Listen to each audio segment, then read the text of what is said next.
예. 이재명은 11일 동안 네. 해외여행 가가지고 골프도 치고 한 사람도 음. 기억을 안 난다라고 하는데 네. 어떻게 2002년 당시 기억은 그렇게 잘하죠?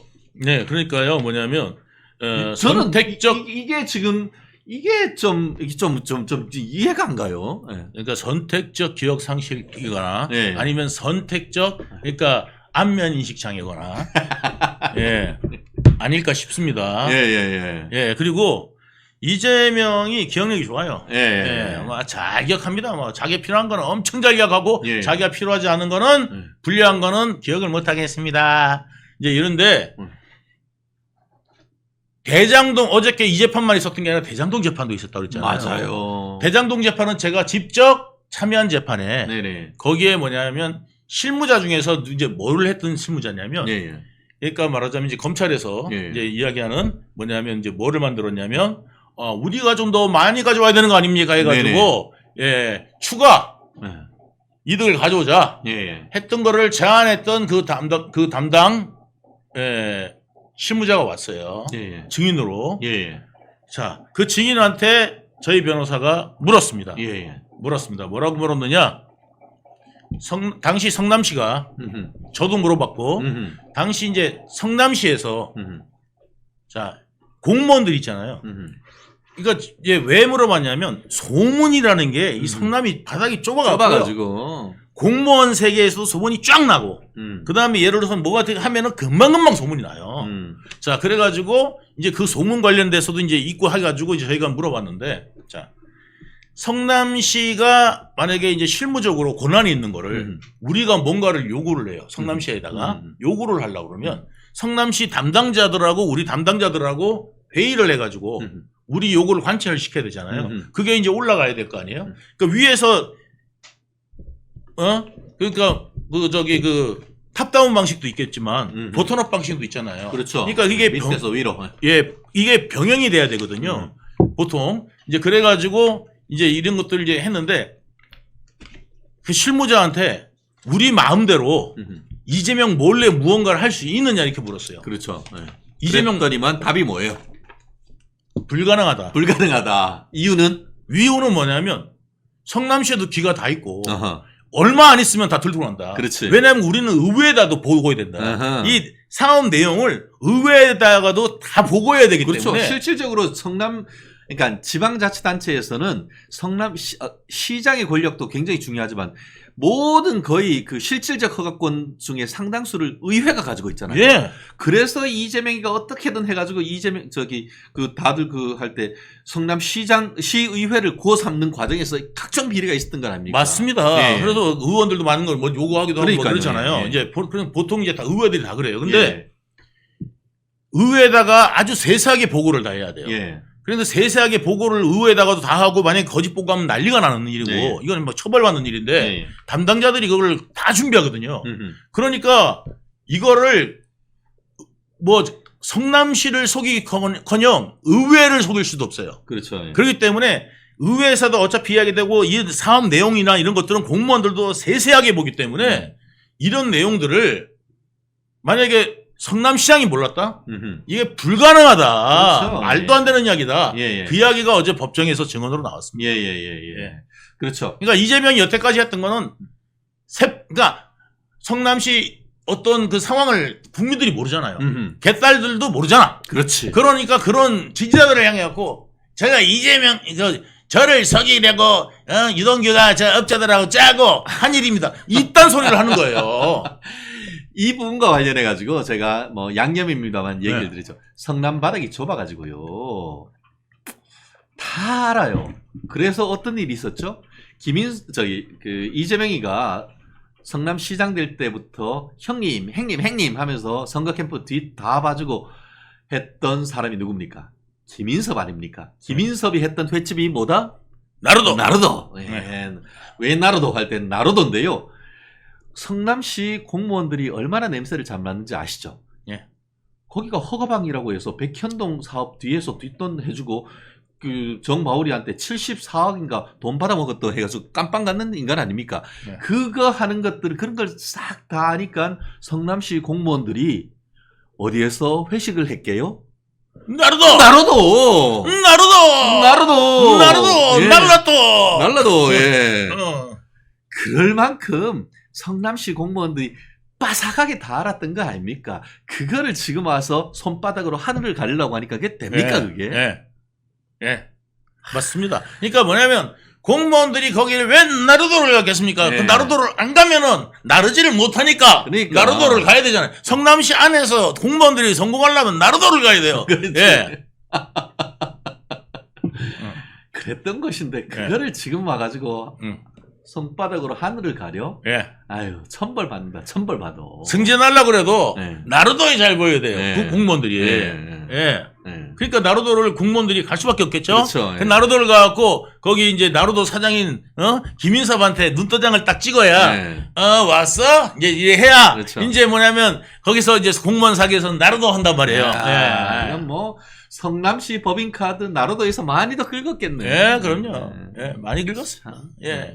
그러니까 뭐 사적 약속도 나루도 사자 이제 이런 거죠. 그렇죠. 예. 야, 예. 참 그래요. 뭐 위증 교사 사건이었습니다.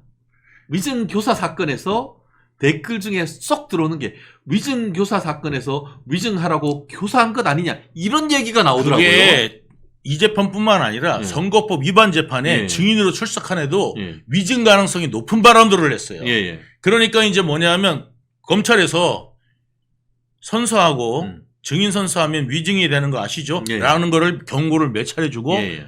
합니다. 예. 그 판사님도. 배소연이도 지금 와가지고 딴소리 그 예. 김혜경 재판에 와서 완전히 지가 뭐 다 해먹었다고 하니까 그러니까 위증 외위험이 있다고 계속 얘기했던 거 아닙니까? 그래서 제가 말씀드리는 예. 게 아까 이제 시작할 때 말씀드리는 예. 게 돌려막기. 예. 그러니까 카드 돌려막기 하듯이 예.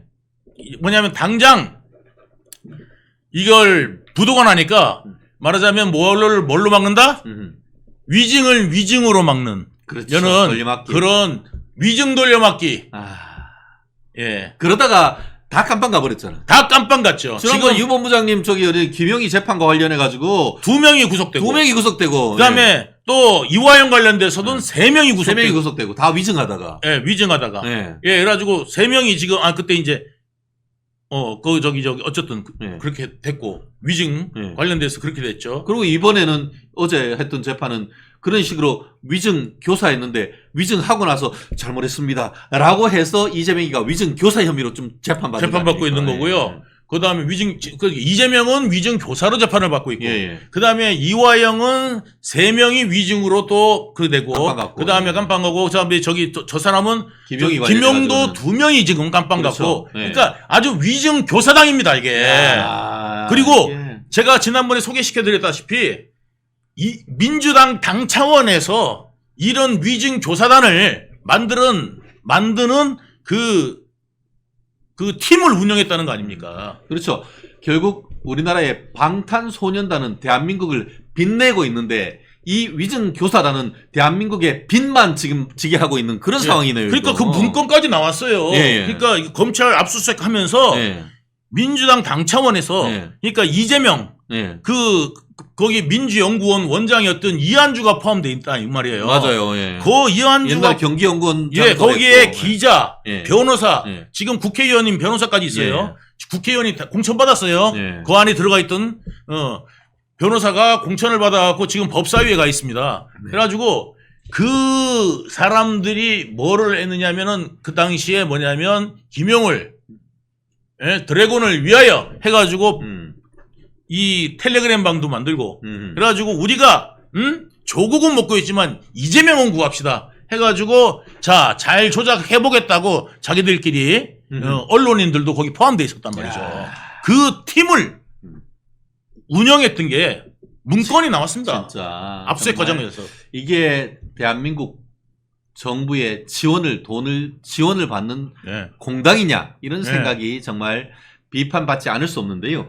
그 사이에 봤더니만 손윤아님이 예. 배신자는 싫다 이렇게 예. 얘기하셨는데 배신자는 뭐냐면 민주당의 배신자가 누구겠습니까? 예? 지금 뭐냐면 자기 사당화를 시키고 있는 네. 민주를 배신한 자가 이재명 아니냐? 대한민국에 대한 배신자. 아닙니까? 대한민국에 대한 배신자다. 대한민국 그 배신자 이재명이다. 아니겠습니까? 예. 예. 예. 이화영 최근 그 기소된 내용이 이제 드디어 공개됐습니다. 예. 거기를 봤더니만 이화영이 김성태하고 10년간 예. 경제적 후원 관계를 지속해왔다라고 네. 하면서 네. 이화영이가 내가 국회로 가려고 한다. 배지만 달면. 예, 왜냐? 국회에 이재명 가까운 배지들이 별로 없다. 내가 가서 배지 달면은 외교통상위 통일위원회 가가지고 예. 쌍방울이 이게 그 대북 사업할 거 팍팍 도울 테니까 야 좀 도와줘 해가지고 원래 기업이 못 덮습니다. 그랬더니만 쪼개기 후원해가지고 500만 원씩 팍팍 지원했다는 그런 내용도 있다고요? 맞습니다. 야, 예, 그런 내용들이 다 포함되어 있고요. 예, 예. 그러니까 완전히 기업한테 자기 권력을 과시하면서 돈 타내기 이거를 했다는 거 아니겠습니까? 그렇죠. 예. 그리고 이 사람이 문제가 없다고 주장하는 게 이재명이 아닙니까? 그래서 이 사람한테 후원금 내달라고 네네. 후원 좀 해달라고 부탁한 게 이재명입니다. 얼마 전에. 아, 예. 그러니까 이 부패한 사람은 후원해달라. 예, 예. 우리 동지 이화영 하면서 할 수밖에 없는 게 왜냐면 이화영이가 입만 열면은 이재명이는 어떻게 되겠습니까? 그러니까 끝까지 이화영을 우리 동지 하는데 실제로 동지일까요? 내 죄를 네가 떠안아도 그렇죠. 예. 아니겠습니까? 좋을 때는 동지고 나쁠 때는 예. 네가 다 죄인해. 이런 나쁜 인간이 어디 있습니까? 저도 이게? 제가 제 죄를 지금 이재명 죄를 떠안겠다 하면은 유동규 동지가 지금 검찰에 무도한 이걸 하고 있지 않았겠습니까? 네네. 그렇습니다. 뭐 10시가 지나고 나서 이제 방송을 정리를 해야 될 것 같은데요. 네. 최근에 또 민주당 같은 경우에는 검찰이 네. 이재명 재판을 분리 선고해라 라고 요청한 거에 대해서 악질적 보복행위라고 악악거리고 있습니다. 사실 본인들은 무죄라고 주장을 하고 있잖아요. 그럼 예. 무죄면은 하루라도 빨리 무죄 판결 받기 위해서 신속하게 재판을 해달라고 해야 되는 건 아닌가요? 이게 악의적 보복 행위라고 하는 네. 거는 자기들이 그러니까 법원에서도 네. 이걸 유죄 내리는 거를 알고 있다는 이야기밖에 안 됩니다. 그렇죠. 예. 그렇죠? 예. 이게 재판을 분리해서 빨리 끝내주면 빨리 나의 무죄를 빨리 알려주세요. 재판 빨리 받게 해달라. 이렇게 오히려 요청해야 되잖아요. 그렇죠. 예. 예. 그렇습니다. 박근혜 전 대통령. 참, 그 생각만 해도 좀 가슴이 좀 먹먹한데요. 구속이 돼서 매일매일 형사재판 받았습니다. 예. 그때 재명아, 니는 무슨 말 했는지 아직도 기억 못하지? 다 기억하지? 하지만 기억하지 못하는 척 하는 거지. 하겠죠. 예. 야, 정말 니도 한번 당해봐라 라는 말이 이까지 진짜 나옵니다. 예. 그랬던 민주당이 이제 검찰이 신속하게 재판을 진행하기 위해서 큰 덩어리 나눠서 다른 재판부에서 빨리 재판해서 결과를 내달라라는 신청을 하니까 뭐 악질적 보복행위라고? 그게 바로 사필 귀정. 그게 바로 부메랑이란 거야. 재명아, 민주당아. 자, 부메랑을 떠나서 검찰 독재. 네. 검찰의 악의적인 행위라고 보복 행위라고 그러는데 웃긴 게 뭐냐면 이거를 결정하는 건 누구냐면은 재판부가 하는 겁니다. 네. 재판부가. 그렇죠. 네. 예. 재판부가 하는 건데 이게 검찰이 해달라고 하는데 다 해줍니까? 게다가 판결이 누가 내냐면은 재판부가 내는데 이 재판부가 내는 판결을 갖다가 그렇게 못 믿겠다.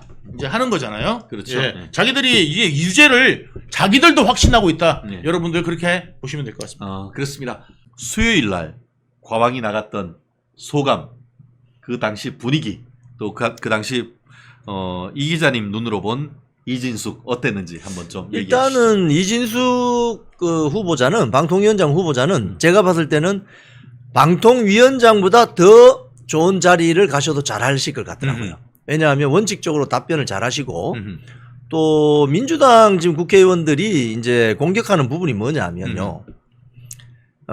상당히 극우몰이를 하더라고요. 그렇지. 그러니까 이게 제가 민주당 국회의원들 하는 이야기를 그 앉아서 한 6시간씩 2번을 지금 들었습니다. 아이고야. 어제하고 그제하고. 네네. 대한민국은 사상의 자유가 있는 나라이기 때문에 이석기 뭐 이정희류 같은 통진당 계열 말고는 거기는 이제 국가를 전복하려고 했던 구체적인 증거가 나왔기 때문에 극좌지 그거는 예. 극좌 정당이기 때문에 극좌가 법원에 의해서 인정된 인간 해산된 거 아닙니까? 그런 유해 말고는 본인의 사상에 대해서는 국회의원들이 막 따져서 물으면 안 되는 거예요, 그거는. 그게 바로 십자가 밝기 어? 메카시즘 아닙니까? 그게 그게 바로 영메카시즘 아닙니까? 자기들이 옛날에 그런 주장을 했잖아요. 이 또 방송에 이야기 잘해야 된대. 빨땡땡이라고 하면은 그거 색깔론이라고 그랬지 않습니까? 그렇지. 근데 빨갱이. 이게 예. 역메카시즘. 제가 그 현장을 보고 야, 저 민주당 저 국회의원 참 문제다. 왜 자신의 생각을 이진숙에게 강요하냐고. 어? 대법원 판결 난 걸 존중하면 되는 것이고 그 사안마다 본인의 국회의원 본인의 생각을 왜 이진숙에게 강요하냐고요. 그건 이진숙의 사적인 사상의 자유의 영역인데 야, 이거 전체주의 정당으로 가는 거 맞네. 제가 굉장히 우려스러운 대목이 그 대목이었습니다.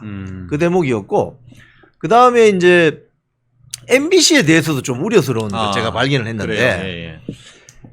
이진숙 그 후보자가 대전 MBC 사장 시절에 법인카드를 많이 썼어요. 그러니까 사장이 법인카드 쓸 수 있죠. 영업을 하다 보면은 MBC는 사실상 여러분 KBS하고 다른 점이 뭐냐면요. KBS는 한국방송공사입니다. 그런데 MBC는 상법상 주식회사예요. 그래서 그 대표이사 그러니까 대전 MBC 대표이사죠. 법인카드 막 쓰면서 영업을 해야 돼요. 맞아요. 광고나 뭐 이런 것들이 있기 때문에 광고 협찬 때문에. 근데 이진숙 후보자가 자기가 참 후회하는 말씀을 했어요. 이 법인카드 내역을 좀 공개해도 되느냐 해서 이진숙 후보자는 어떤 뭐 자신이 그렇게 자신감이 있었기 때문에 뭐 괜찮지 않겠느냐 했는데 그게 다 민주당으로 다 고스란히 들어가가지고 7,000원 뭐 12,000원 선거 이런까지 국회의원들이 그 지적하는 걸 보고 제가 한참 보면서 생각이 야 대한민국 국회의 수준이 정말 이거밖에 안 되나. 그거 다 모으면 얼마 되겠습니까? 다 모으면 한 몇백만 원 될까? 예. 그런 거 가지고 이진숙 그 대전 MBC 사장을 폄훼하기 시작하면은 끝이 없습니다. 끝이. 그래서 제가 첫날에 느낀 점은 그거였어요. 털 게 없구나. 할 게 없구나. 네. 취재력도 상당히 부족한 것 같은데 민주당 국회의원들이 털 게 없구나. 이진숙. 그 전날 제가 알았어요. 이진숙 후보자는 방송통신위원장 되겠구나. 근데 오늘 또 청문회 한다고 또 난리를 치잖아. 오늘 또 하고 내일은 그러면 또 대전 MBC 가서 법인카드 설로 간다는 거 아니에요. 이게 지금 뭐 하는 겁니까 지금. 그렇습니다. 총리 후보자 좀 되어야 이틀 청문회예요. 이 방통통신위원장은 장관급이기 때문에 하루 한다고 하루 통상적으로. 그렇죠. 무슨 방송통신위원장 청문회를 3일씩이나 하냐고요. 그런 지금. 식으로 해서 그 취임하게 되는 것을 최대한 늦추려고 하는 거 아닙니까? 늦춰야. 네. 그러니까 이진숙이 방통위원장이 안 되어야. 예. MBC 방문진 이사들을 교체하지 못하고 네네. 그걸 교체하지 못해야 지금 민노총 출신의 안영준 사장을 계속 끌고 갈 수 있는 거예요. 그래서 민주당이 MBC를 자신들의 스피커, 확성기, 선전선동한테 써먹으려고 하는 거지. 그렇게 보이는 거죠 지금. 그렇습니다. 네. 우리 풍 기자님 논리 귀에 쏙입니다요. 네잎크로바님. 그동안 이제 댓글이 재밌는 게 많았어요. 우리 편의점 형아님. 내가 풍 기자님 댓글 부대다. 라고 하시면서 내가 인간 킹크랩이다. 그만큼 지지하는 글들을 많이 올린다란 말인데, 지난 그 국민의힘, 당대표를 위한 그 선거 과정에서 댓글 부대 그런 것들이 바로 이런 자발적 어떤 그런 그 강성 지지층 이런 부분들을 얘기한 것으로 저는 그 생각을 합니다. 편의점 형님? 편의점 형님 고맙습니다. 편의점 형아. 네, 편의점 형아 최고입니다. 결국 그런 부분은 결국 자발적으로 무슨 뭐 킹크랩이라는 그런 댓글 조작 기계, 매크로 기계를 이용해서 하는 것이 아니고 김경수 드루킹. 그렇죠. 그런 식으로 해서 깜빵 갔잖아요. 컴퓨터 업무 방해 혐의로. 근데 이런 식으로 해서 댓글 열심히 달고 그렇게 지지해주는 그런 자체적인 어떤 지지 후원 세력을 얘기하는 것이지 내가 지금 뭐 해가지고 무슨 저쪽 일본 어디에 있는 총영사 자리 주네 오사카 주네 그런 식으로 하면서 하는 것과는 완전히 다른 거란 말이에요. 오사카 준다 했다가 센다이 준다니까 예. 열받아가지고 예. 터트린 거 아니에요. 센다이가 옛날에 그 2010년에 우리 그 도쿠 지방에 쓰나미가 있고 했던 그 지역에 있는 그 이 원전이 문제가 되고 했던 게 거기가 센다이예요. 센다이죠. 그러니까 그거 건국지가. 싫다고 하니까 그러니까 저기 어디지 그 오사카가 제일 1급지잖아요. 사실 거기. 1급지지. 도쿄보다 더, 도쿄보다 더 그 좋으니까. 교민들이 제일 많기 예, 제일 때문에. 많으니까 네. 거기 달라고 하는데 거기 말고 센다이 이러니까 내가 지금 원자력 뭐 방사능 먹고 살아 이런 식으로 하면서 이게 터진 거 아닙니까 저들끼리. 센다이 그리고 그 좋은데. 문제가 그것도 좋아 사실. 그것도 우리의 보수의 엄마 추미애가 추미애가 고소했는데 알고 추미애가 고소했는데 알고 봤더니만 김영수 누구야 뭐 아까 김경수가 김경수가 걸려든 거지. 깜빵 갔어. 완전 그냥 코미디 예. 아 정말. 그때 그거 너무 웃겼어요. 추미애가 고소했는데 김경수가 걸려들 줄이야. 와 이게 뭐 무슨 이런 일이 있나? 그래서 우리 추미애 장군께서 보수의 어머니다라는 우리 윤석열 대통령을 아이고, 참. 그때 검찰총장 때 그렇게 박해를 했더니만 윤석열 총장이 대통령이 돼버리고 그런 어떤 큰 두 건을 해내는 이 사람이기 때문에 보수의 어머니라고 된 거 아니겠습니까? 예. 아이고 참. 아유 진짜 코미디야 코미디. 그러니까 이게 정치는 살아있는 생물이기 때문에 예. 조심하셔야 돼요. 어? 항상 그렇습니다. 민심을 살피고. 우리가 나비 효과란 게 그런 것 같습니다. 어떻게 보면은 중국에서 나비 한 마리가 이렇게 날개를 치면은 그것이 대척점 그 반대에 있는 브라질 아마존의 기후 변화가 일어난다라는 그런 내용이 이제 나비 효과인데 추미애 효과 뭐 그렇듯이 아니 근데 아까 그 MBC 이야기 좀 더 하면요. 아, 네. 저는 이번에 MBC라는 회사에 대해서 다시 보게 된 것이 오호. 대표이사가 영업을 위해서 뭐 호텔에 가서 누구를 뭐 식사를 같이 하고 뭐 이런 거 있잖아요. 이런 걸 엑셀 파일로 만들어서 달달 긁어가지고 민주당 국회의원에 제공해도 되나요? 주식회사가? 그게 제가 영업 비밀이죠. 영업 비밀이거든요. 예. 그러니까 이런 것들은 업무상 비밀 누설죄죠, 그거는. 이거 영업 비밀이라서 제공하기가 힘듭니다라고 하는 게 통상적인 상식인데 그냥 뭐 7,000원, 12,000원까지 싹 그냥 민주당 국회의원들한테 다 제공하는 걸 보고 제가 저 회사는 좀 문제가 있다. 그리고 또 일부 그 참고인으로 나오신 그 MBC 직원들 제가 봤을 때는 그 민노총 언론노조 지지하는 분인 것 같은데 MBC는 그런 식으로 영업을 안 한대요. 영업을 열심히 안 한대. 예, 왜? 그러니까 MBC는 저렇게 뭐 호텔에 가서 누구를 만나고 이렇게 영업을 안 한대요. 그래서 제가 그걸 보고 안 하면은 직무유기 아니에요? 저 회사는 그러니까 저렇게 공공연하게 회사를 위해서 영업도 안 하고 뭐 저렇게 열심히 안 해도 된다고 이야기하는데 야 회사가 어떻게 유지가 되나? 야 정말 희한한 회사다 이 회사. 그러면 이게 공적 재원 지원이 끊어지면 저 회사는 망하겠다. 그렇지. 저 그런 생각을 했어요. 되게 웃긴다. 그 사실 법인카드를 왜 줍니까? 열심히 나가서 영업하고 영업하고 회사 일하라고. 먹여 살리라고 법인카드 살리라고. 주는 거지. 저도 KBS에서 그 신사업 기획부장 할 때 법인카드를 들고 그 국책 사업 따기 위해서 네. 누구를 만나거나 또 가서 뭐 어떻게 뭐 정세 판단을 하거나 분석을 그렇죠. 하거나 이런 거 해서 열심히 다녔어요. 안 하면 잘라야지. 그런 그리고 인간들은. 그 30만 원 이상인가 되면 쓰게 돼 있습니다. 그렇죠. 누구를 만났다. 예. 그래서 만나서 야 이런 걸 했다. 음. 이렇게 다 남아 있다고요. 예. 근데 그런 것들이 영업 비밀인데 어떻게 그걸 통째로 그냥 정치권에 다 갖다 주냐고. 그러게요. 그래서 그거 보면 민주당하고 MBC는 상당히 이게 좀 결탁돼 있나? 오케이. 이런 의문을 가지는 거죠. 야, 참. 그렇습니다. 그 사이에 오두막님 또 슈퍼챗 감사하고요. 이쁜 한님입니다. 벨라한. 벨이 우리가 뷰티풀 아니겠습니까? 프랑스의 벨라한님. 우리 멸콩TV 처음 왔다 하는데 운영자 대표가 어느 분이신지 좀 더 광고가 필요한 것 같다라고 하는데 30만이 되는데 아직까지 몰랐다는 말씀입니까? 어서 오세요. 어서 와요. 우리 벨라한님. 우리 미녀와 야수의 우리 여주인공이 벨 아닙니까? 우리 미녀와 야수의 이 여주인공처럼 아리따운 분이 아니신가 싶은데요. 벨라님 앞으로 오셔가지고 많은 댓글, 좋아요, 또 그리고 서브스크라이브, 구독 부탁드립니다. 오늘 지금 제가 들어오기 직전에 봤더니만 27만 9천 명을 저희가 넘어가고 있습니다. 곧 30만 명 되겠네요. 27만 9천 명이니까 28만 명 이번 주말 동안은 확실히 넘을 것 같고 다음 주 저희가 그 월요일 때는 28만 명 넘어서 저희가 그 하고 다가오는 8월 15일 오후 4시 우리 중구에 있는 한 아트홀에서 우리 멸콩TV 30만 기념 겸 또 저희 유경수 여사 서거 50주년 어떻게 보면 기념 음악회를 합니다. 그때까지 저희가 반드시 30만을 달성해야 됩니다. 예. 그러려면 여기에 계신 우리 멸콩TV 시청자 여러분 또 더불어서 이영풍TV 시청자 여러분들도 더더욱 또 이영풍 기자님 저희 굉장히 많이 출연하고 계시는데 준 이영풍 기자님 이 TV니까 우리 많은 가입 지금 아직까지 가입하지 않으시면서 보시는 분 계십니까? 맛있게 섭취를 하시려고 하면은 멸콩TV 반드시 구독 팍팍 눌러주시면은 좋지 않겠습니까? 믿습니다. 안준화님 감사합니다. 우리 자성현님도 하고 있고 호시절님 유경수 여사 서거 50주년 기념음악회 엄지척이십니다. 감사하고요. 또 뭐 김비소님 한동훈 당대표 디스 안 하는 것 때문에 이 방에 있는 것입니다. 근데 한동훈 당대표 일단 됐습니다.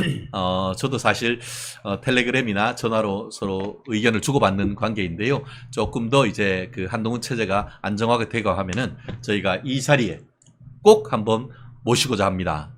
멸콩TV 30만 축하 메시지도 한번 제가 한번 받아보도록 하겠습니다. 좋죠. 예, 좋죠. 예. 그렇습니다. 별이맘님 또 오시고 프로리 님도 최근에 새롭게 오시는 분들이 굉장히 많습니다. 너무너무 감사합니다. 최진봉 변호사님이 아니고요. 최진영입니다. 최진봉 아닙니다.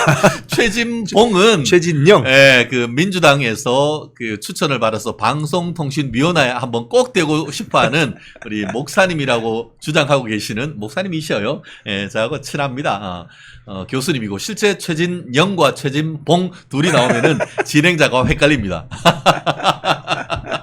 우리 편의점 형아님 멸콩TV 군대로 따지면 특전사입니다. 전투력 빵빵한 분들이 넘사벽으로 모여있다라고 말씀해 주시는데요. 우리 라인업 정말 최고입니다. 네. 최진영.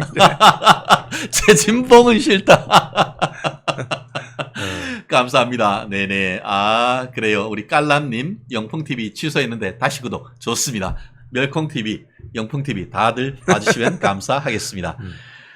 그래요. 또 식물방통위 이 인간들 정말 개인적으로 제가 이진숙 그 방송통신위원장님 후보를 만나 뵀을 때도 참 강인한 그런 인상, 탁월한 어떤 게 있었는데 제가 그 언론 보도를 봤을 때에 MBC 대전 사장으로 계실 때에 있었던 그 어떻게 보면 외부에 의해서 그 내부 통신망이 뚫려 가지고 해킹이 당해 가지고 그것을 막기 위한 프로그램도 구입하고 하면서 그 해킹 당한 증거로서 그 당시에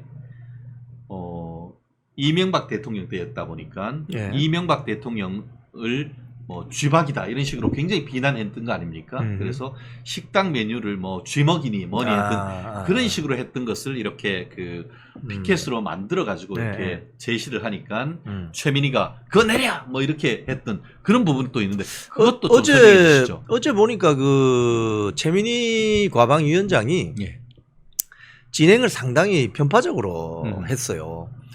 그 이진숙 후보자가 거기 와서 자기가 어떤 자기 소신을 이야기할 수 있도록 해줘야 되지 않습니까? 그런데 왼편에 앉아 있는 민주당 의원들은 굉장히 윽박 지르고 특히 뭐 그 노종면 의원 같은 경우는 YTN 기자 출신인데 그렇죠. 예. 그 민노총입니다.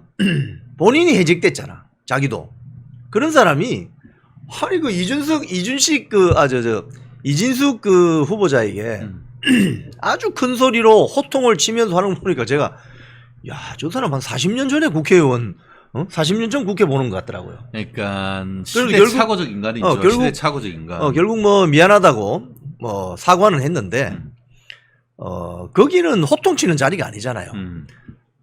조근조근 팩트를 확인해보고 따져보고 그걸 국민들에게 알리는 자리잖아요. 그걸 또 다 국회의원들 본인이 또 재단하면 안 됩니다. 법률을 위반한 부분은 거기서 뭐 사법적인 조치를 할 수 있는 것이고 또 국민적인 여론은 그걸 보시고 있는 국민들이 판단하시는 것이지 거기서 뭐 호통치고 소리치고 이진숙 후보자 입장에서는 뭐 진짜 억장이 무너질 거예요. 인격 살인에 가까운 짓을 하더라고요. 그래서 야, 저 사람 저 대한민국 국회의원 저 배지 달고 저게 뭐지? 저는 굉장히 실망했습니다. 실망했고 지금 민주당이 지금 식물 방통위를 만들려고 하는 이유는 아니 부위원장을 또 그냥 보내버리자. 그러면은 부위원장이 없으면은 지금 아직 이준숙 후보자가 아직 취임을 안 했으니까 방통위원회 그러면 빵명이 된다며 빵명. 그럼 아무것도 결정을 못하는 이렇게 만들려고 하는 이유가 뭐냐는 거예요. 결국 친민주당 성향을 보인다고 비판받는 MBC를 자기들 품에 계속 안고 있겠다는 거예요. 거기에 사실 또 협조하는 것처럼 보이는 친민노총 세력. 이건 노정 합작이지 완전히. 노정 합작. 결국 그 방송통신위원회는 단순히 방송망뿐만 아니고 IT 정책, 그럼요. AI 정책 이런 부분과 모든 걸 관련해가지고 총괄하는. 이른바 4차 산업혁명과 관련돼서 정부에서 지원을 하는 가장 핵심 부서란 말이에요. 이재명이가 말로는 먹사니즘이 유일한 이데올로기다라고 해놓고는 이재명이 방탄을 해주는 MBC를 지키려고 방송통신위원회를 사실상 폐지하는 수순으로 지금 가려고 하는 이런 무도한 시도에 대해서 이런 부분에 대해서 진짜 저 또한 정말 민주당을 위원정당 해산해야 되는 것이 아니냐 하는 그런 생각이 아니 들 수 없는 정도가 되는 것 같아요. 어제 민주당이 저렇게 나오니까 예.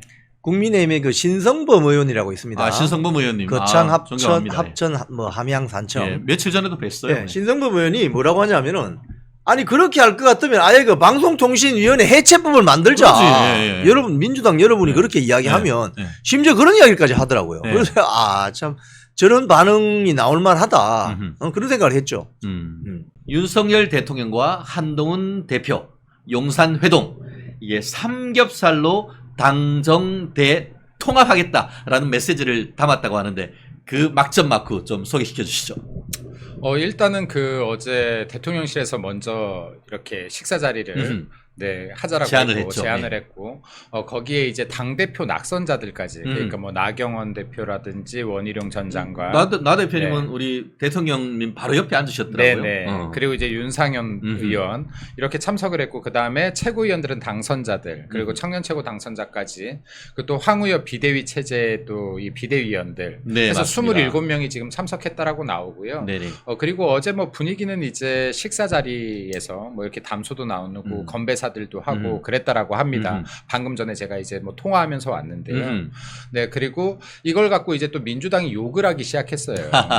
시기는 적절했지만 멤버가 적절치 않았다. 에이, 하면서 원래 부러우면 지는 거예요. 그렇죠. 그래서 이제 이 말씀도 드리면 민주당에서는 이제 뭐라고 하냐면 한동훈 당선자와 당선자들끼리 만났어야 되는 것이 아니냐. 독대를 했어야 되는 게 아니냐. 그래서 당정 관계 갈등이 시작됐다 이미. 어쩔 수 없이 한 회동이다. 이제 뭐 이런 이야기들이 많이 나오는데 오늘 아침 방송에서 있었던 일입니다. 네, 근데 제가 볼 때는 이게 남녀 사이랑 같아요. 사실은 뭐 우리 국민들도 다 알지만 갈등이 어쩔 수 없이 있긴 있었거든요. 근데 갈등이 있는데 남녀 갑자기 한 곳에 놔두고 화해라고 한다서 이거 화해되는 게 아니잖아요. 그러니까 전체 요리처럼 이제 당선자들도 있고 낙선자들도 있고 또 한동훈 대표와 좀 더 친한 사람도 있고 윤석열 대표와 좀 더 가까운 분들도 있고 먼 사람들도 있고 이런 자리에서 조금씩 이 감정의 골들을 메꿔가는 단계다라고 보면 맞을 것 같고요.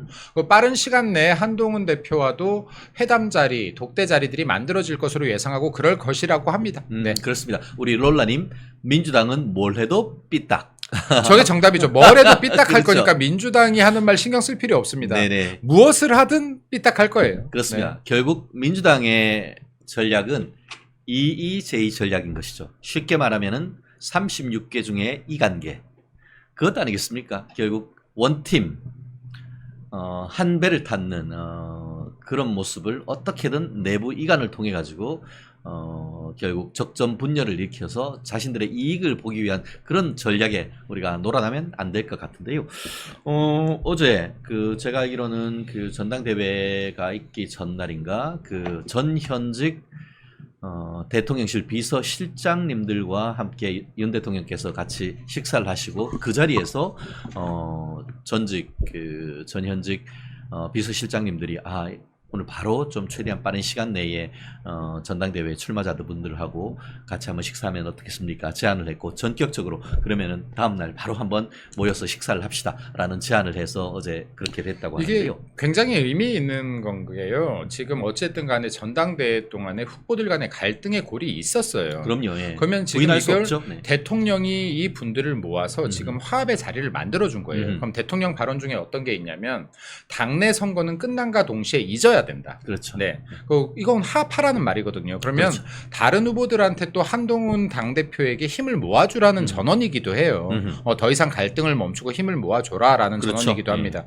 그러면 대통령께서 이러한 역할을 지금 자청하신 거다라고도 볼 수가 있겠죠. 네, 그래서 굉장히 의미 있는 자리였다라고 하고요. 그리고 제가 또 나경원 그 후보의 대변인이었으니까 방금 전에 오기 전에도 그 잠깐 통화를 했는데요. 나경원 또 가셔서 뭐 대통령님과 또 우리 한 대통령 대표와 얘기했던 것들 좀 한번 정리 좀 해주시죠. 나경원 의원이 오늘 뉴스 보다 보니까 이게 나오더라고요. 아하. 나경원 의원이 여기에 있는 모두가 대통령님의 수석 대변인이 되겠다, 돼야 된다. 역시. 그래서 제가 이게 무슨 의미로 이런 발언을 하셨는지 이제 전화를 드렸더니 건배사를 제의를 하면서 대통령께서 전에 원내대표 시절에 문재인 대통령을 향해서 김정은의 수석 대변인이냐 맞아요. 라고 맞다, 했던 맞다. 발언 자체가 굉장히 맞아. 감명이 깊었고 맞아요. 정말로 예. 속 시원한 발언이었다. 원내대표 할 때 네. 문재인 당신 김정은의 수석 대변인이냐라고 네. 내질렀고 그게 여기에 계셨을 때 제가 소개시켜드렸습니다. 나경원 어록 중에 대표 어록이라고. 네, 그 어록을 칭찬을 먼저 하신 아하, 거예요. 그랬구나. 네, 칭찬을 하시고 건배사 제의가 아하. 있으니까 이제 나 대표께서 그 분위기에 맞춰서 여기에 있는 모든 사람들이 우리 정부를 위한 대변을 하자라는 취지로 이제 말씀하셨다라고 합니다. 그렇습니다. 그 분위기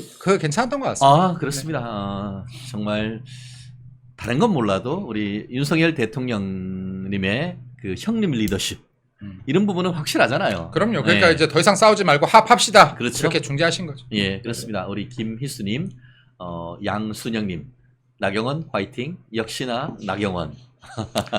그렇습니다. 다 보수의 자산들이세요. 이제 힘 뭉쳐야죠. 그럼요. 네. 예, 그렇습니다.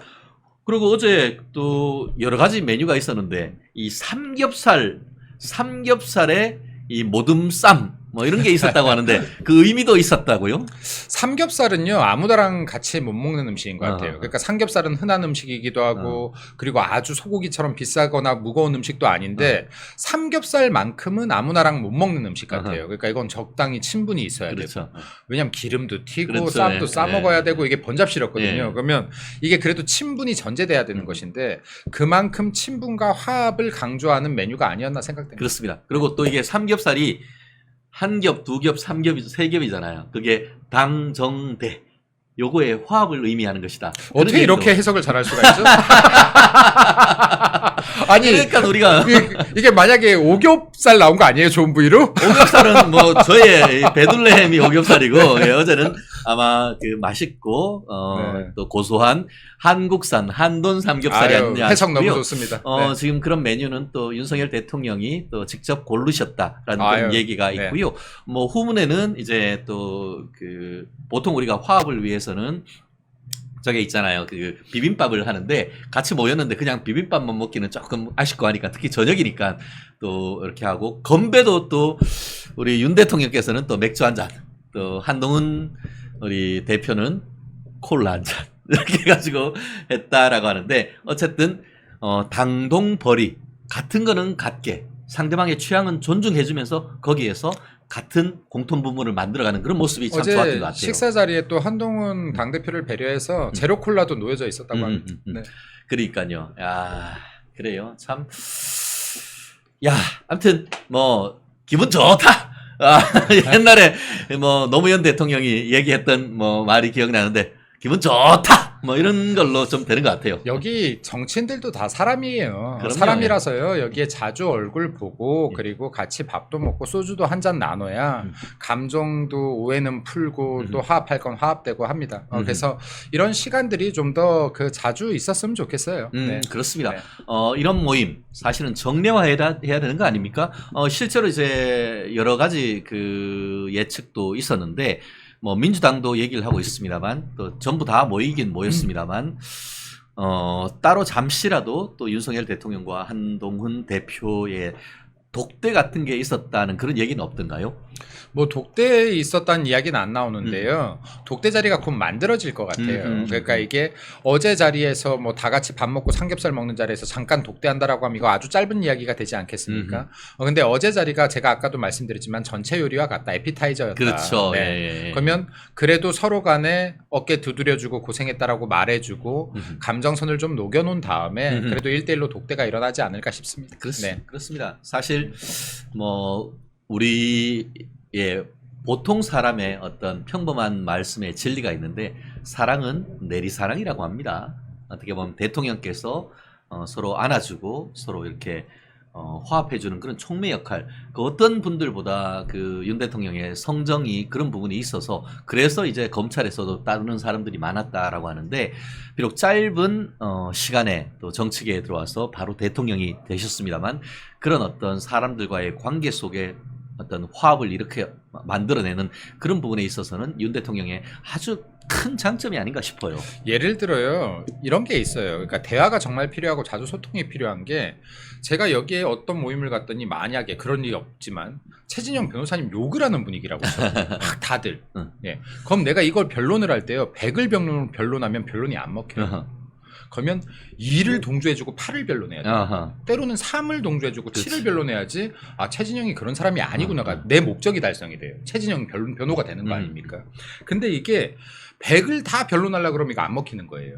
근데 이게 간혹 가다 보면요. 정치권에서 자주 소통을 안 하게 되면 내가 이 사람을 변론하고자 했던 7이 진인데 이 3이 진인 것처럼 퍼지기도 하는 거예요. 맞아요. 그럼 예를 들어 최진영 변호사님이 나랑 안 만나고 있는데 이런 얘기를 들었다 그러면 김민수가 내 욕을 했다고 이렇게 돼버려요. 맞아요. 사실 이 자리에서 김민수가 변론하고 있는데 김민수가 내 욕을 했다고가 돼버리는 거예요. 그렇죠. 근데 이게 화가 나서 나한테 물어보지도 않았어. 그럼 김민수는 최진영 욕한 사람이 돼버려요. 그래서 이게 소통이 정말 중요하다. 근데 정치권에서 이런 일이 비일비재예요. 그렇습니다. 비일비재해서 본의와 다르게 전달되거나 소문이 나는 게 비일비재하기 때문에 정말로 믿고 신뢰를 쌓아가기 위해선 소통을 자주 하는 그렇습니다. 수밖에 없다. 예. 네. 우리가 자주 만날 수밖에 없다. 이렇게 얘기를 할 수밖에 없는데요. 우리 대화법이 참 다양합니다. 그런데 딱 뭘 했을 때 no 하는 게 아니고 yes, but 이렇게 그것도 맞습니다. 네. 상당 부분 공감입니다. 하지만 또 이런 점도 있습니다. 그럼요. 이런 식의 어떤 그 네. 서로를 존중해주고 또 같이 포용해주는 그런 어떤 그 화법이 국민의힘이 이번 7.23 전당대회를 계기로 해서 또 갈등이 봉합되고 또 시너지를 내는 그런 부분이 됐으면 하는데요. 겨울이님 멸콩TV 30만 가자. 이제 거의 다 가는 거. 실제 지금 이제 28만이 아유, 바로 코앞입니다. 목전이네요. 예, 네. 뭐가 그 목전인데 사실 이번 전당대회를 앞두고 이게 각 후보님들 지지하시는 분들이 좀 마음도 상하고 막 그러잖아요. 그리고 지난번에 우리 나경원 후보님 나오셨을 때 또 지지하시는 분들은 많이 또 지지해 주셨지만 또 속상해 하시는 분들도 많으셨어요. 예. 이게 저는 그릇의 차이라고 봐요. 예를 들어서 우리가 지금 경쟁을 하는 거예요. 당내에서 어떻게 보면 우리 당이라는 나라에서 국가대표를 뽑는 겁니다. 그잖아요. 그럼 우리 당의 대표를 뽑는 건데 이 경쟁 과정 치열할 수 있어요. 근데 끝나는 순간에 야, 한 판 잘 싸웠어. 하고 나서 된 사람 밀어줄게 할 수 있는 그릇이 되느냐. 그렇죠. 네. 그리고 야, 한 판 잘 싸웠고 너희들 우리 편 아니었지만 같이 많이 도와줘. 우리들도 같이 갈게. 이거 그릇의 차이거든요. 그러니까 우리 당이 얼마나 큰 그릇을 가진 정치인들이 많느냐에 따라서 이게 화합이 될 것이냐 갈등이 될 것이냐인데 결국엔 화합되지 않을까 생각하고요. 여기에 구성원 한 분 한 분 그리고 제가 선거 전부터 말씀드렸지만 우리 지지자분들께서도 다 화합하셔서 이제 서로를 응원해주고 격려해주시면 되겠습니다. 네. 그렇습니다. 어제도 이 자리에서 그 얘기했죠. 2007년 박근혜 전 대통령과 이명박 전 대통령 당권을 두고 싸웠습니다. 대통령 후보직을 두고 싸웠습니다. 그런데 이명박 전 대통령이 후보로 됐을 때에 박근혜 후보의 연설이 아직까지 명연설로 남아있지 않습니까? 지금까지 있었던 것은 다 잊고 오늘 잊지 못한다고 하면은 내일 잊고 두고두고 해서 그것을 잊어버리고 더 화합하자는, 그래서 그때 있던 그 갈라진 그 당심을 하나로 묶었던 그 리더십, 그런 리더십이 또 나경원 후보부터 먼저 말씀해 주셨던 건 아니겠습니까? 저희 어머니께서 저한테 교육할 때 가장 많이 하셨던 말씀인데요. 저희 어머니께서 저한테 은혜는 돌에 새기고 원하는 모래에 새겨라. 예, 이렇게 맞아요. 말씀하셨어요. 예. 그래서 특히 이게 당내 관계 같은 경우는 나이가 좀 서운한 것들, 이 사람 입장인 거예요. 그럼요. 예. 우리를 공격하는 거 입장인 거예요. 그러면 이런 것들에 대해서는 다 덮고 가면 돼요. 모래처럼 덮고 가면 되는 것이고, 그리고 그 과정에서 고마웠던 분들에 대한 은혜는 돌에 새기면 됩니다. 네, 그렇습니다. 그러면 우리 당도 화합하고 민주당 이길 수 있는 더 강한 경쟁력을 가질 거라고 생각합니다. 그렇습니다. 말씀드렸듯이 그렇게 싸우고 뭐 해서 뭐 다 망할 것 같았는데 어제 정당 지지율과 대통령 지지율이 몇 군데서 나왔습니다. 놀라운 일이 있었습니다. 국민의힘 지지율 40% 돌파. 야, 이거 화이팅 한번 해야 되는 거 아닙니까? 무려 44.7%. 44.7%. 야, 정말 깜짝 놀랐습니다. 전당대회, 뭐 무슨 분당대회 내 무슨 개소리가 있었었는데. 잠시만요. 국민의힘 44.7%, 민주당 29%. 네. 한 번 더 칠까요? 한번 아싸. 예, 그렇습니다. 그게 지금의 민심인 겁니다. 제가 뭐 김 대변인이나 저나 자유우파의 글래디에이터 아닙니까? 우리가 방송에서 하루에도 여러 차례 일합을 민주당 측과 매일매일 겨룹니다. 그런데 자기들은 지들 생각이 여전히 총선 때 있던 민심이라고 하면서 악악거린단 말이에요. 그런데 이제 숫자로 평가가 나오기 시작했단 말이에요. 이제 오늘도 계속해서 민심하길래 제가 민심이라는 포장지 속에 숨어서 나쁜 짓들 하지 말라고 그렇지. 했는데, 이제 앞으로는 민심이 여론조사를 계속 얘기해야 돼요. 민심이 아니다 그게. 예, 네. 그렇죠. 예. 민주당이 말하는 것이 더 이상 민심이라는 포장지를 씌울 수 없다. 네. 그렇습니다. 지금 그 잠시 그 몇 가지 여론조사를 지금 제가 말씀드리면은 요게 그 미디어 토마토에서 했던 정기 여론조사인데요. 민주당과 관련해 가지고 윤석열 대통령의 국정 지지도 뭐 누구는 뭐 이제 뭐 21% 해서 뭐 10%로 떨어진다 했는데 그게 어느새 36%를 찍었습니다. 높은 거예요. 상당히 높은 높습니다. 거예요. 네. 그리고 이건 역대 대통령들과 비교해도 높은 거예요. 그렇죠. 예. 그래서 2주 연속으로 상승했고 미디어 토마토 같은 경우에서 국민의힘 지지율은 40.5%, 민주당은 35.8%, 그리고 또 조국당은 8.4%로 최저치를 또 갱신을 했습니다. 그런데 이거는 미디어 토마토인데 그것보다 더 이제 확실한 그 내용이 뉴스핌의 의뢰로 미디어 리서치가 22일부터 23일까지 전국 남녀 1000명에게 물었는데 국민의힘 44.7%, 민주당 29%, 드디어 30%가 무너졌습니다. 야, 이게 4월 10일 총선 때 이랬어야 되는데. 지금 그래서 제가 이 이야기도 계속 하는데요. 예. 우리 총선이 지금 사실은 민주당과 국민의힘은 5%도 차이가 안 났지 않습니까? 네네, 그렇죠. 민심이. 실제로는 그랬어요. 근데 네. 의석수가 너무 많이 차이 나는 네네. 거예요. 그러면 이게 지금 국민의힘이 제가 싸워야 될 과제 중에 하나라고 했는데 선거제를 다시 검토해야 돼요. 선거 구역을 게리맨더링 다시 검토를 해봐야 되는 겁니다. 그러니까 이거 민의를 왜곡시킨 결과라고 봐야 돼요. 그러니까 이런 것들도 지금 차근차근 하나씩 따져 나가기 시작해야 된다. 그렇죠. 다음 선거 때 가서 이거 하려 그러면 안 돼요, 어차피. 그러니까 우리가 여당일 때 이런 부분들도 빠르게 조정을 해서 조정할 부분들이 있다라고 하면 민의가 왜곡되지 않게끔 미리 준비를 해야지. 4년 후에 이거 준비하려고 하면 또 기한 지나서 목전돼서야 대충 협의 보고 또 선거 그렇습니다. 치러야 됩니다. 네. 그러니까 미리미리 준비하라라는 말씀드립니다. 그렇습니다. 짜증나 민주당.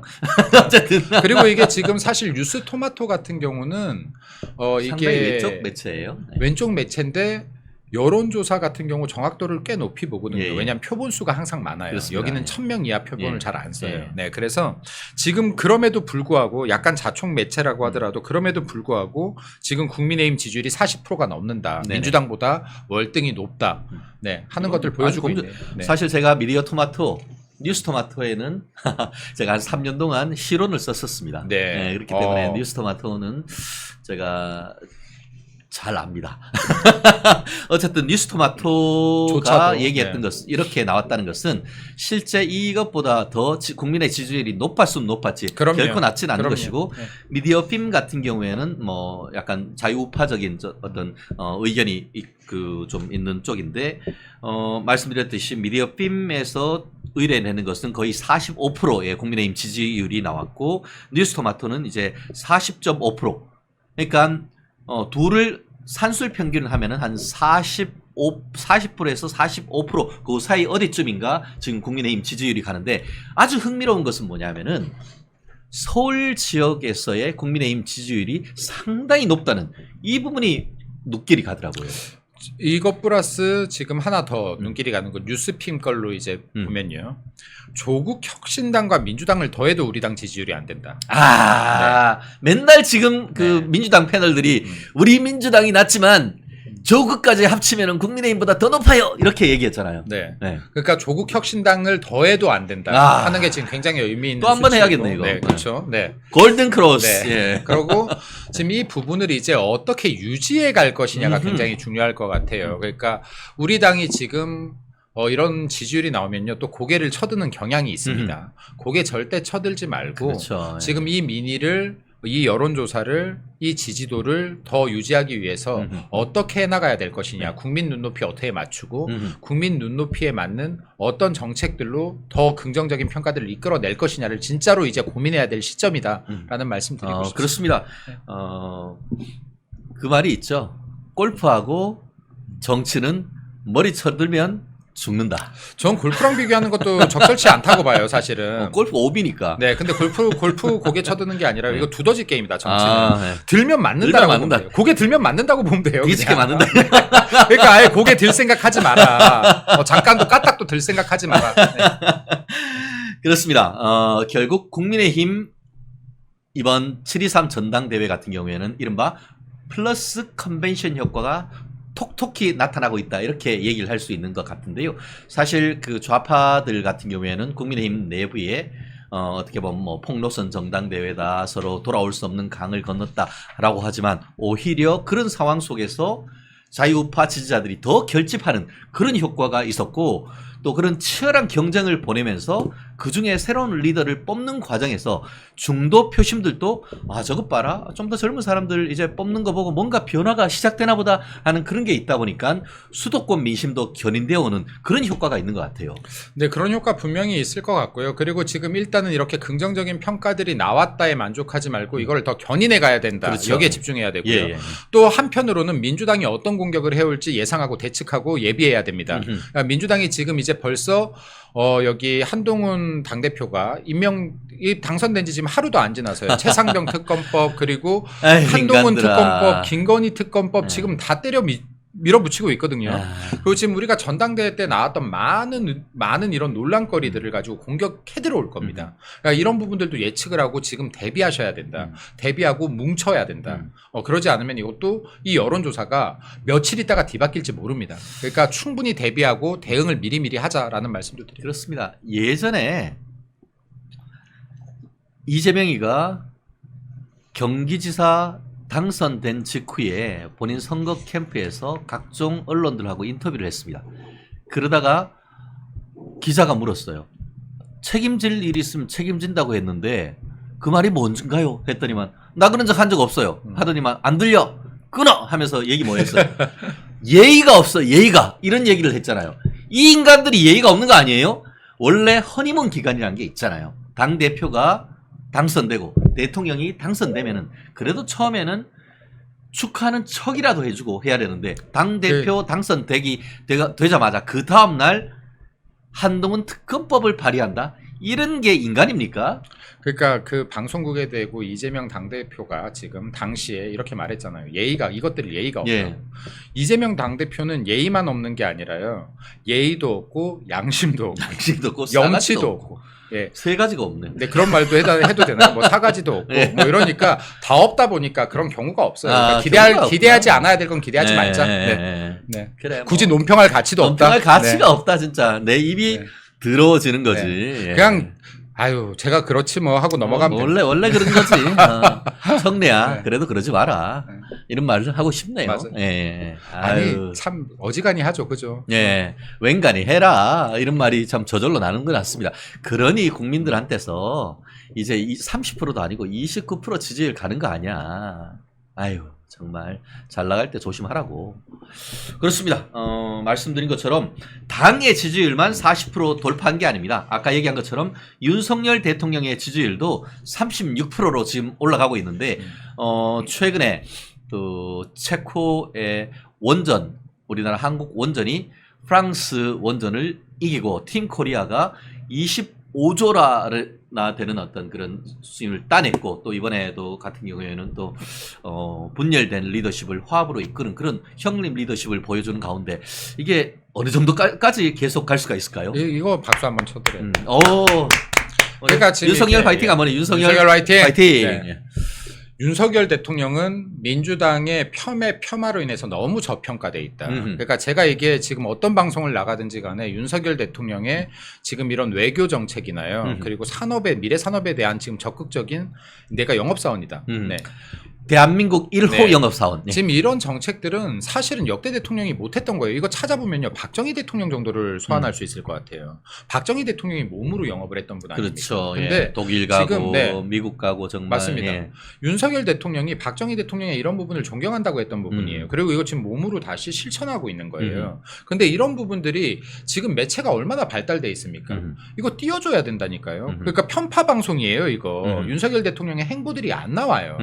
그럼 우리 당에서라도 이거 홍보해줘야 됩니다. 그러니까 지금 정말로 대단한 일을 한 거예요. 정말로 대단한 일을. 네, 그러니까 그렇습니다. 이런 것들을 박수 쳐주고 정말 이게 국민들의 먹거리, 대한민국 미래 산업에 대한 발전을 견인하고 있는 건데 이런 거에서야말로 국민들께서 윤석열 대통령을 재평가하는 시점이 필요하다라고 그렇습니다. 그 네. 전혜영님 맞아요. 언론에서 안 띄워주니 열불이 납니다라는 말씀하고 있는 것 같은데요.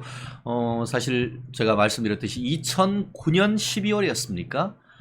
이명박 전 대통령께서 바라카 원전 중동에 20조나 되는 어마어마한 네. 것을 그 수출한 이후에 좌파들이 집권하면서 대한민국의 탁월한 이런 그 원전 기술을 사장시키려고 했던 그런 어이없는 국가 자살 행위를 했었는데 윤 대통령께서 집권한 지 2년 만에 MB를 뛰어넘는 24조, 나아가 지금 원전 4기를 체코에서 하는데 2기를 했고 2기를 하면은 나머지 2기도 우리가 수주할 가능성이 상당히 높아지는 거 그러니까 아니겠습니까? 우리는 이게 24조, 25조 수주하고 있는데 민주당은 맨날 25만 원 나와서 13조 뿌리자고 하고 앉아있어. 이거 얼마나 이 한심한 족속들입니까? 세금계 그러니까, 해가지고 그렇게 뿌리려고 하는데 우리는 24조가 들어오면은 우리나라에서 있는 게 아니고 외국에 있는 돈이 한국으로 들어온단 말이에요. 근데 이재명이는 어떻게 했어? 한국에 있는 100만 달러, 야 100억, 120억 되는 거를 오히려 북한에 갖다 바친 거 아닙니까? 진짜. 아유, 내 진짜. 입이 내 정말. 카메라 잠깐 끄고 욕 한번 하고 갈까요? 그러니까. 아니 그리고 이게 지금 원전은요 정말로 잘못된 게요. 대한민국의 원전 기술자들 진짜 우리나라 인재들이 다 유출시켜 버렸어요. 그렇죠. 맞아요. 그게 정말 이게 저는 미래가 제일 없어져 버리잖아 가슴 아파요. 이게. 그러니까 대한민국에서 만들어낸 양성한 인재들을 외국에 뺏겨버리는 결과를 문재인 정권 당시 만드는 거예요. 일부러 그렇게 나라 자살행위지 네. 그게. 이 인재들부터 다시 데리고 들어와야 돼요. 네. 네. 인재들은 쫓아내고 지 딸은 참 어이가 없이 잠깐 끌까요 카메라? 정말 아유 제가 우리 경상도 말로 중치가 막혀서 말이 안 나온다 이 인간들. 저희도 좌파 유튜브들처럼 막 세게 말할 수 있지만 예, 그래도 우파는 그럼요. 품격을 예. 기본적인 품격을 지켜야 되니까. 그 인간들은 낮게 가도 우리는 좀 네. 높게 갈 수 네. 있도록 네 좋습니다. 그렇습니다. 어쨌든 그 전당대회 플러스 컨벤션 효과를 국민의힘이 톡톡히 누리는 것 같습니다. 또 잘 나갈 때 또 국민들의 눈높이에 반응하는 한동훈 그 대표의 어떤 취임사처럼 국민의 눈높이에 반응하는 정치를 한다라고 한다고 하면은 윤석열 대통령의 지지도도 지금 국민의힘 지지도를 넘어서는 그런 시점이 오지 않을까 싶은데요. 아시다시피 올해는 선거가 없습니다. 그렇기 때문에 조금 더 힘차게 민생을 위해서 어떤 플러스 어떤 퍼포먼스가 나온다고 하면은 내년 후년에 있는 또 지방선거 대선까지 쭉 이런 지지율을 견인해 갈 수 있지 않을까 싶습니다. 그렇습니다. 나름대로 참 치열한 가운데에서 또 안타깝게 위로를 전해드려야 될 후보님들도 있습니다만 또 영광스럽게 당선되신 분들도 또 박수를 보내드리고 싶은데요. 다음 주제는 포스트 전당대회 전국 대예측. 사실 지금까지는 우리가 잔치집 분위기에 다시 한번 우리끼리 으쌰으쌰하는 그런 얘기였다라고 한다고 하면은 지금은 조금 더 냉정하게 현재 판세 그리고 또 앞으로 우리 당내 당정 관계 나아가 민주당의 관계에 대해서 좀 냉정하게 조금 김 대변인의 말씀을 듣는 시간을 좀 갖고자 하는 것 같은데요. 어제 아까 얘기하신 것처럼 우리가 코스 요리를 먹을 때 전체 요리로서 같이 다 상견례를 했다라고 한다고 하면은 앞으로 국민의힘과 대통령실의 관계 어때야 되고 어떻게 될 것인지 한번 좀 말씀해 주시죠. 냉정하게 할까요? 냉정하게 냉정 버전 네. 하나, 따뜻한 버전 하나. 따뜻한 버전 사실 우리 당에 도움이 안 되는 것 같습니다. 냉정 버전으로 그렇죠. 하면요. 우리가 뭐 아이스 네. 아메리카노 먹으니까 네. 좀 시원하게 좀 얘기 갑시다. 국민의힘은 할 수 있는 게 없다. 네. 아, 국민의힘은 할 수 있는 게 없습니다. 이거를 인정하고 들어가야지 네. 우리들이 뭔가 할 수 있습니다. 예를 들어서 지금 오늘인가요? 최상병 특검부터 시작해서 다 상정하면은 필리버스트로 대항하겠다라고 했는데 필리버스트도 의미 의미가 없습니다. 없죠. 예, 예. 해봐야 24시간 아닙니까? 하고 그러면 3분의 2 네. 결의해버리면 그렇죠. 그러면 이게 필리버스트도 의미가 없고 우리가 할 수 있는 게 무엇도 없다라는 거를 인정하는 데서 시작해야 된다. 이 싸움은. 그러면 결국에는요. 대통령의 제2요구권에 기댈 수밖에 없습니다. 그렇죠. 네. 그럼 이 앞으로의 싸움들은 대통령의 제2요구권, 대통령이 정말 부담스러울 거예요. 제가 방송 나올 때마다 얘기했는데 대통령의 제2요구권이 정당하다는 것을 끊임없이 홍보해야 됩니다. 네. 그리고 대통령의 제2요구권은 헌법이 보장하고 있는 국회 견제 수단이라는 것을 끊임없이 홍보해야 돼요. 그리고 대통령이 이 부담을 갖고도 제2요구권을 발동하지 않으면 우리나라의 말도 안 되는 행정과 국민들에게 부담을 주는 입법들이 마구잡이로 통과될 것이라는 것을 홍보해 줘야 됩니다. 대통령이 자유롭게 제2요구권을 쓸 수 있는 분위기를 조성해 줘야 돼요. 이게 국민의힘이 해야 될 역할 1번입니다. 제가 볼 때. 첫 번째. 네, 오케이. 그리고 두 번째는 앞으로 지금 아까 이 40%가 넘은 국민의힘의 지지율과 30%가 넘어가기 시작한 대통령의 지지율 이거를 더 견인하기 위해서는 민생을 무조건 챙겨야 됩니다. 민생. 자, 키워드 근데 민생. 네. 대통령이 이미 정책 기조가 잡혀져 있어요. 이 정책 기조 너무나 훌륭해요. 실현만 해내면 됩니다. 네, 실현해내면 되는데 그러기 위해선 당정이 정말로 화합해야 됩니다.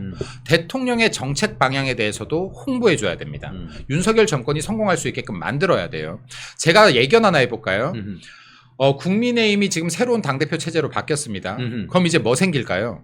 뭐가 생길까요? 자, 이제 주요 보직들 임명할 겁니다. 그 사무총장, 인사. 예, 뭐 수석 대변인, 예. 네, 그리고 정책위 의장, 뭐 조직 부총장 임명하지 않겠습니까? 그러고 나면요, 제가 장담하는데 또 민생특위 같은 거 생길 겁니다. 민생특위. 이때까지 다 그랬어요. 맨날 민생이 먼저라고 민생 119, 민생특위 이름은 바뀌어도 민생특위가 분명히 생깁니다. 이 자리에 제가 한 번도 못 봤는데요. 한 번도 못 민생특위 위원장으로 우리 김민수 대변인을 좀 제가 한번 좀 한번 우리 당 대표께 한번 추천을 한번 해봐야겠습니다. 제가 이거 말씀드리는데 제가 당에 들어온 6년 동안 민생특위 위원들에요. 민생을 아는 사람이 들어간 적 못 봤습니다. 기업을 해본 사람을 보내야 돼. 자, 여기에요. 민생을 아는 사람들이 들어와야 됩니다. 여기에 지금 나 친한 사람들이나 자리 스펙 좋은 사람 갖다 앉히면 이상한 게 나와요. 네. 밥 한 그릇 비우기 이런 게 나옵니다. 이런. 쌀 소비하자고 하면서 밥 한 그릇 비우기 여성들 다이어트 하지 마세요. 이런 소리 나오는 아이고. 거예요. 자, 그러면 이제 꼰대 소리 또 나오는 거죠. 그럼요. 또. 예. 그러니까 민생을 진짜로 아는 사람들을 앉혀놔라. 여기에 직책이나 스펙 같은 거 따지지 말고 민생을 정말 논할 수 있고 민생의 귀가 정말 열려 있고 내가 이러한 경험을 해본 사람을 앉혀놓으면 정말 국민이 원하는 정책들이 여기에서 아이디어가 나온다. 네, 그래야지 우리가 실수를 안 한다는 말씀을 드리고 싶어요. 네, 실수를 안 한다는 말씀을 드리고 싶습니다. 또 민생특위 같은 거 발동했다가 똥볼 차면요 지지율 금방 떨어집니다. 아하, 예. 맞아요. 이거 말 실수 하나라도 떨어지는 게 지지율이에요. 말 그렇습니다. 실수 하나로. 네네. 네. 어쨌든 회복되기는 어렵지만 사실 떨어지는 건 너무 쉽죠. 네. 절대 실수하지 마라. 네. 다이어트하고 비슷해요. 빼기는 어렵지만 찌기는 정말 네. 쉽다고. 예. 그리고 당에서 정부가 듣기 힘든 민생들을 모아서 또 정부에 건의해야 됩니다. 이런 목소리들이 많으니 이런 정책을 추가적으로 세부 정책으로 밀어붙입시다 하는 이런 분위기 조성을 같이 해나가야 돼요. 그러니까 손뼉이 맞아야 되는 겁니다. 이제. 그렇습니다. 그렇습니다. 예. 그리고 사실 제가 준비했는 그 질문 중에 하나가 지금 우리 주요 채팅창에도 계속 올라오는 이슈가 있는데요. 김재원 최고, 김민전 최고가 방송에서 한 발언이 있습니다. 예를 들어서 최상병 특검과 관련해 가지고 그 부분은 원내대표, 원내의 어떤 그 일인 것이지 그것에 대해서 당대표가 왈가왈부할 일이 아니다라는 얘기를 하면서 이게 그 최고위원회 회의에서의 어떤 좀 앞으로의 약간의 좀 언쟁과 분쟁 이런 부분이 좀 노정된 것 같은데 그런 부분에 대해서는 어떻게 우리가 평가를 해야 될까요? 최상병 특검은 지금 국민의힘의 가장 큰 이슈가 계속 될 거예요. 받을 거냐 말 거냐가. 근데 이 부분은 제가 좀 짚고 넘어가고 싶어요. 최상병 특검을 어떤 식으로든 받게 되면요. 이게 한동훈 특검으로 연결되고 김건희 특검으로 연결됩니다. 네. 한치도 용납해서 안 돼요. 그럼 지금 예를 들어 한동훈 당대표가 선거 이전에 특검 임명권자를 바꾸면은 수용할 의사가 있다라고 했지 않습니까? 근데 지금 민주당이 기존 자기 안대로 밀어붙였어요. 거절할 이유가 생겼습니다.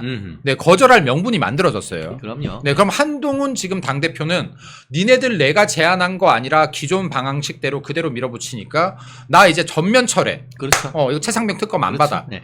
하고 싸워버려야 앞으로 한동훈 특검을 안 받을 명분도 되고요. 김건희 특검을 안 받을 명분도 되는 겁니다. 근데 이거를 한 발 양보해버리면 나중에 이거 논리가 궁색해져요. 네. 자, 민주당이 지금 명분을 만들 수 있게끔 자기네들 원래 안으로 지금 밀어붙였으니 지금 이 부분에 대해서는 한동훈 당대표랑 지금 최고위원들 네, 명분 만들어진 걸로 맞대응 강하게 붙어라라는 말씀 드리고 싶어요. 그렇습니다. 네. 결국은 그 한동훈 후보로서 어떻게 보면 그 후보 연설에 있어서 최상병 특검 받을 수 있다라고 하면서 제3의 안을 낸 것 상당히 비판적으로 보시는 자유우파분들도 계십니다만 그 안이 일단 나옴으로써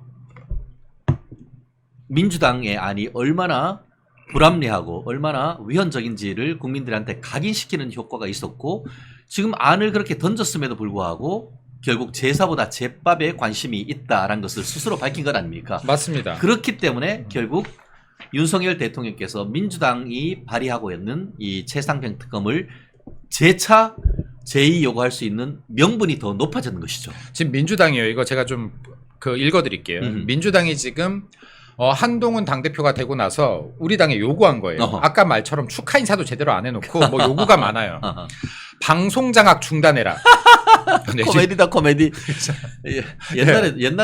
옛날에 전 국민 저기 어디지 강금실 장관. 허허허허 코미디다 코미디 딱 방송 장악 중단해라.